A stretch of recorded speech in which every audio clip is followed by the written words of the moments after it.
Hi, it's Steve from Land Rover in Victoria here. Just wanted to show you my new, well, relatively new, I did buy it last October, 101. I've had a lot of work done to it. I've done some work myself, and it's just about ready to be put on club registration or club permit scheme.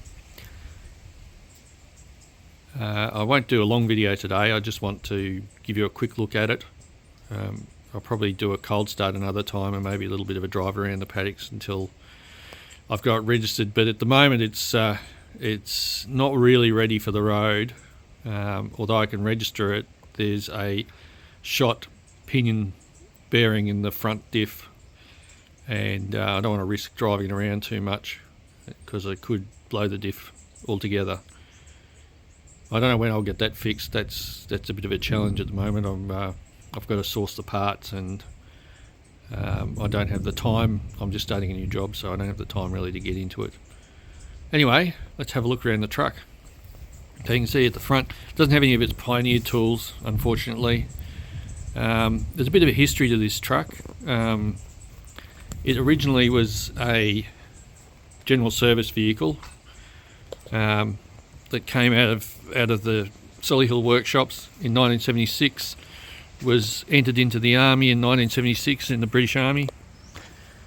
It spent some time in Britain, and then it was converted to a rapier unit, and the rapier unit was then sent to the Falklands.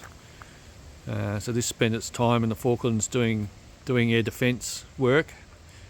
And it sat there through the war, and then after the war it stayed in the Falklands. And as it stayed in the Falklands, it was used by the RAF in the Falklands, and they used it for airfield security, and then it was taken back and converted back to general service. I'll just show you in there too.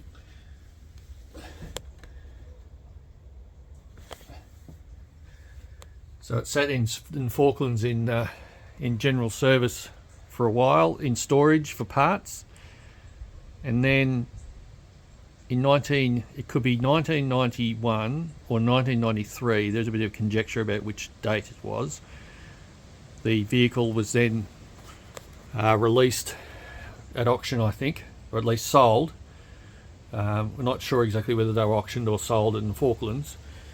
The rumour is that one person bought the 101, or bought all the 101s that were sitting on the Falkland Islands, and brought them all back to England and auctioned them off. So I was very lucky to find this information. Luckily, someone from the 101 club got in touch with me and had some connections to get this information, so I was pretty lucky. Now you can see here, there's been a fair bit of work done on painting it, some restoration work. Mechanically it needed a lot of work. I've got a new gearbox in it. Your gearbox had to have the head done. The head gasket had blown and cracked the head. Well, it hadn't cracked the head, the head needed machining, and it needed a new radiator. It had a new shroud built for the radiator for the thermal fan that's in it now, rather than the viscous fan that used to be in them.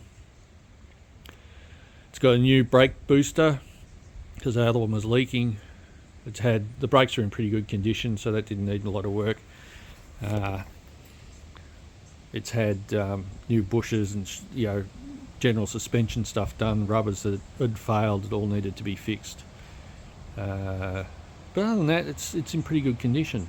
There was a bit of work in getting the gearbox in. It's actually a Parenti gearbox that I purchased, and it had to have some modifications done because the levers were different sizes and stuff and wouldn't fit under the floor. So the person I had do the work, Uptech Automotive in Monbulk, which are great, he owns a 101, so he knew what he was talking about.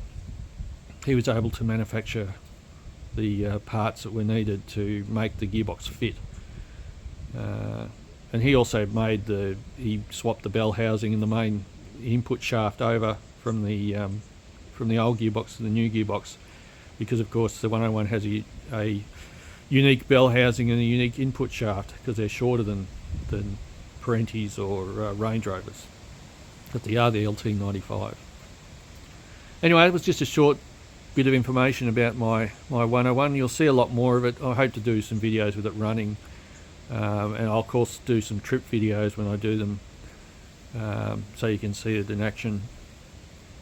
But I'm ecstatic having a 101. This is my second 101. I sold my other one, much to my regret, and the other one I had was a Rapier unit as well, which is interesting, but I'm still not sure whether I'll take this back to Rapier unit decals.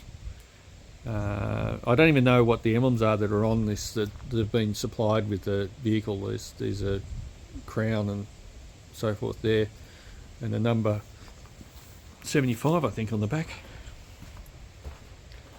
I think they're called bridge plates, but yeah, 57, sorry, not 75. There's my dyslexic head going on. This used to have a winch on it, but it's the winch has been taken off it and it's gone somewhere, so I know how hard it is to get one of those winches, so I doubt that I'll be getting one of those to put on it anytime soon. It's obviously had a little bit of rust in the cross member, because it's had some welding down here. I think you can see it. But all in all, I'm very happy with it. Can't wait to get it on the road properly without anything wrong with it, and drive with it. It also needs bigger tyres on it. I think you see the tyres that are on at the moment. The previous owner swapped off the bar treads that were on it and put these on, because the bar treads are pretty scary to drive on the road. I'm in two minds whether to go back to the bar treads or spend money on some big tyres. Big tyres, I mean probably 34s or something like 33s, I think they are. 9x16s are the old money size tyre that was on them. I think it's a 255/85 R16 is the metric equivalent of that. So I'd be going back to those, because at the moment she struggles to hold, you know, your flat chat at 75 kilometres an hour, and it's probably not fast enough for me on the road. Could be very disruptive to everybody trying to follow me. Anyway, please like and subscribe, it helps with the algorithm. This will be my first video on this channel. I do have another Land Rover, being a Defender, which I've recently purchased. I've owned lots of Land Rovers in my time, but I would like to incorporate some of the trips we do on that as well. But anyway, hope you enjoyed this video. Hope you enjoyed this quick little look around my 101. I haven't named it yet. I haven't quite worked out what I should name it. My last 101 was named by the Army. It was called Misguided 2. Of course, a pun based on the fact that it was a Rapier missile tractor. I don't know with this one. The leading name is Grover the Grouch.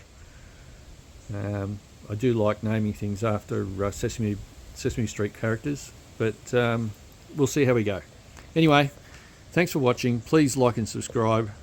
And hopefully you'll see many more enjoyable videos of this out in the countryside.